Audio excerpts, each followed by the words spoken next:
I'm Carolyn Clement, and I'm here with my husband, Paul Gilmore, who, fun fact, we call PGE, short for Paul Gilmore Esquire, or more likely Peach, because in our family, even our nicknames have nicknames. Anyway, we're here today to talk a little bit about stewardship.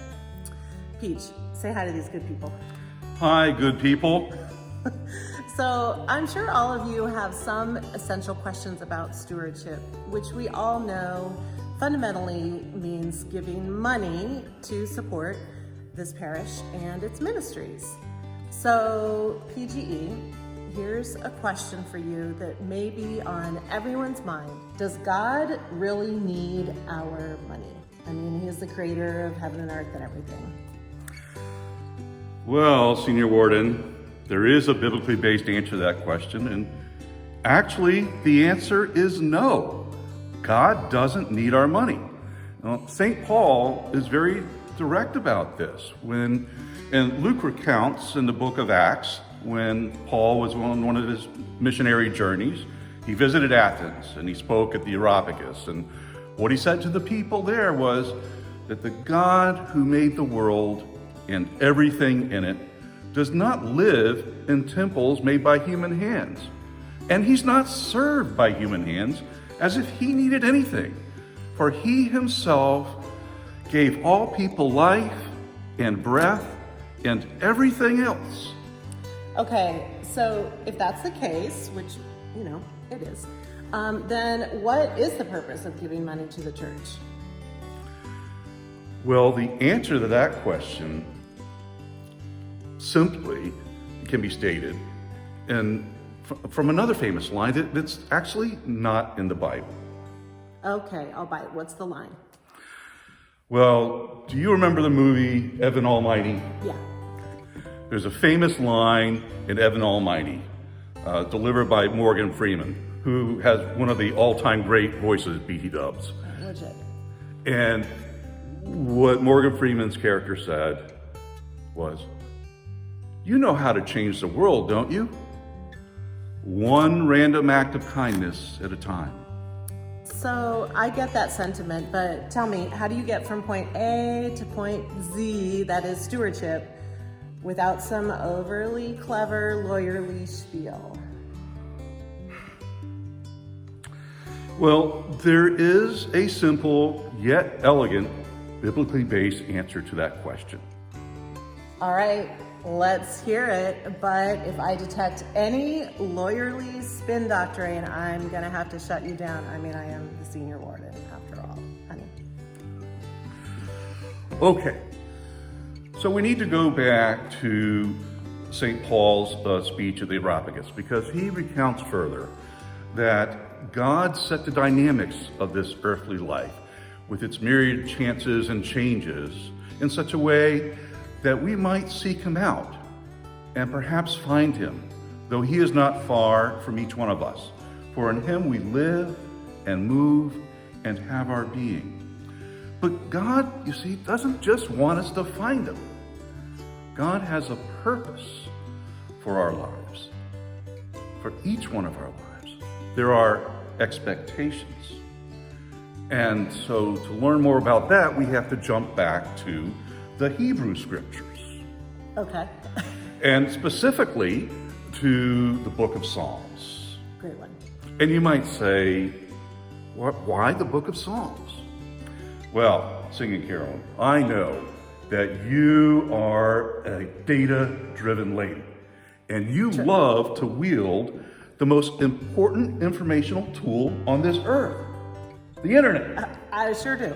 So if you search the internet of what book of the Bible does Jesus most often quote, did he most often quote in his life, in his earthly life? And you'll find out that it was the book of Psalms. And Jesus was literally a walking psalmist. And there is one very specific psalm that is very important to why we should be stewards of this parish and give money to this parish. And that is? It's Psalm 8. Great one. Yeah, and in Psalm 8, it said that God made us just a little bit lower than the angels. and he made us rulers over all the earth. And that is all to be to his glory, to show the majesty of God. So, with that important role of stewardship over all the earth, what does that mean? It means that we are to dedicate our lives to building up one another, to equipping each other to be the best version of ourselves as is humanly possible. And we do that all to the glory of God and to build up his kingdom. Okay, I am totally with you, and I agree 100%. So now we need to just bring this home. You've got 2 minutes, counselor, tick-tock, to make the most of your closing argument. So go. Have you ever wondered what the world would look like if it were populated by people rooted in the ways of Christ? Jesus knew exactly what that world would look like. And his last words to us on earth were to issue the Great Commission, to go forth and make disciples of Christ to the ends of the earth. Now, this parish is not just a house of worship. This parish is the center for discipleship in our faith community. It is here where we are equipped with the tools to become disciples. It is here where we learn the fundamental lessons within our community and interact with each other to become transformative people, to become disciples of Christ. And so that's why it's important. And there's a great way to illustrate that. Thomas Cranmer, who wrote the BCP, wrote really one of the most elegant prayers ever written that really gives us a synopsis of this. And it's an interactive prayer. It's delivered every time there's a baptism within the Anglican Communion. And I wish we had more baptisms because it's such a very powerful prayer. Okay, but you're in luck because we have some baptisms coming up, so. Oh, fantastic. I know. So here's how the prayer goes. And so I'm just going to change one line, or one word in each line, so that the focus will not be on the baptismal candidate, but on each one of us. And the responsive line that I would ask all of us to say is, Lord, hear our prayer. Okay, so we're going to pray with these folks, and we invite you all to be up. Deliver us, O Lord, from the way of sin and death. Lord, hear our prayer. Open our hearts to your grace and truth. Lord, hear our prayer. Fill us with your holy and life-giving Spirit. Lord, hear our prayer. Keep us in the faith and communion of your holy church. Lord, hear our prayer. Teach us to love others in the power of the Spirit. Lord, hear our prayer. Send us into the world in witness to your love. Lord, hear our prayer.